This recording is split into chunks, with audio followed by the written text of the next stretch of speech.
एक जंगल में ऊंट रहता था। वह जंगल का सबसे ऊंचा जानवर था और इस बात का उसे बहुत गुमान भी था। उसका पूरा शरीर और गर्दन लंबी थी, जिसके कारण वह ऊंचे ऊंचे पेड़ों की पत्तियां आसानी से खा सकता था, जहां दूसरे जानवर का पहुंच पाना बिल्कुल नामुमकिन था। उसे अपनी ऊंचाई और लंबी गर्दन के सामने सभी जानवरों को नीचा और कमजोर समझता। जब भी वो मैदान में घास चर रहे जानवरों को देखता तो उनका मजाक उड़ाता और उन पर हंसता था।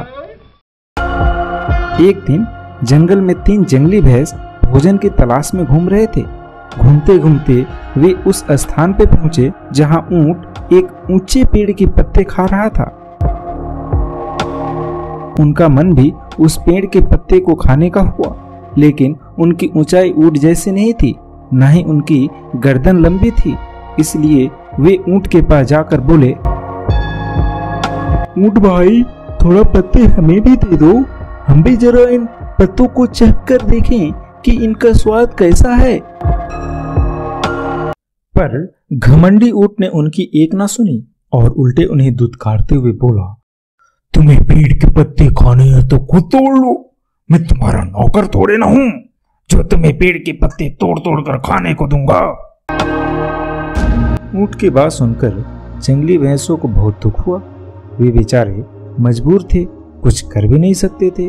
फिर भी ऊंट से बोले, हम तो तुमसे निवेदन कर रहे थे, जंगल के जानवरों को मिलजुल कर रहना चाहिए और एक दूसरे की मदद करनी चाहिए। ज्ञान मत बखारो, चलो भागो यहाँ से, ऊंट ने गुस्से में कहा और पेड़ के पत्ते खाने में मग्न हो गया। तीनों जंगली भैंस नीचे मैदान में घास चरने लगे। अचानक वहां एक शेर आ गया। उसे दिन भर शिकार के तलाश में बीत गए थे, पर कोई शिकार उसे हाथ नहीं लगा था। इस वजह से वो दिन भर का भूखा भी था। जैसे ही उसने ऊंट को देखा तो सोचा, आज इसका ही शिकार करूंगा और पेट भर के मांस भी खाऊंगा। वह धीरे धीरे ऊंट की तरफ बढ़ने लगा। तभी पास के ही मैदान में घास चर रहे जंगली भैंसों ने जब शेर को देखा तो जल्दी से भागकर एक गुफा में छुप गए। इधर पेड़ के पत्ते खा रहे ऊंट का ध्यान शेर की तरफ बिल्कुल नहीं गया, क्योंकि वो अपने घमंड में चूर होके रसीली पेड़ के पत्ते को खा रहा था। जब शेर ऊंट के पास पहुंचकर जोर से दहाड़ा, तब जाके ऊंट ने उसकी तरफ देखा और डर के मारे कांपते हुए गिड़गिड़ाने लगा, मेरी सहायता करो, मेरी सहायता करो। पास के ही गुफा में छुपे जंगली भैंसों ने उसकी गुहार सुनी। एक भैंस बोला, इस घमंडी जिराफ का यही अंजाम होना चाहिए। दूसरा भैंस बोला, बिल्कुल सही, इसने हमें खाने को पत्ते नहीं दिए थे। उनकी बात सुनकर तीसरा भैंस बोला, नहीं भाइयों, हमें इसकी सहायता करनी चाहिए। हम सब मिलजुल कर रहेंगे तभी किसी बड़ी मुसीबत का सामना कर पाएंगे।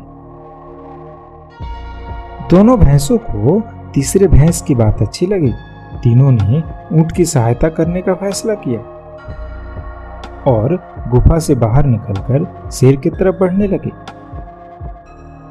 शेर के पास पहुंचकर तीनों ने उसे ललकारा, हिम्मत है तो हम तीनों का सामना कर। सामने 3 बलशाली जंगली भैंसों को देखकर शेर तो बिल्कुल सहम गया। चूंकि वह दिन भर का भूखा था तो वो वहां से चले जाना ही उचित समझा। ऊंट की जान में जान आई, उसका घमंड टूट चुका था। वह अपने व्यवहार पर पछताने लगा और भैंसों से क्षमा मांगने लगा। भैंसों ने उसे क्षमा भी कर दिया। उस दिन के बाद से वे सब मिलजुल कर रहने लगे। हमें इस कहानी से 2 सीख मिलती है। पहला, घमंड नहीं करना चाहिए और दूसरा, सदा मिलजुल कर रहना चाहिए।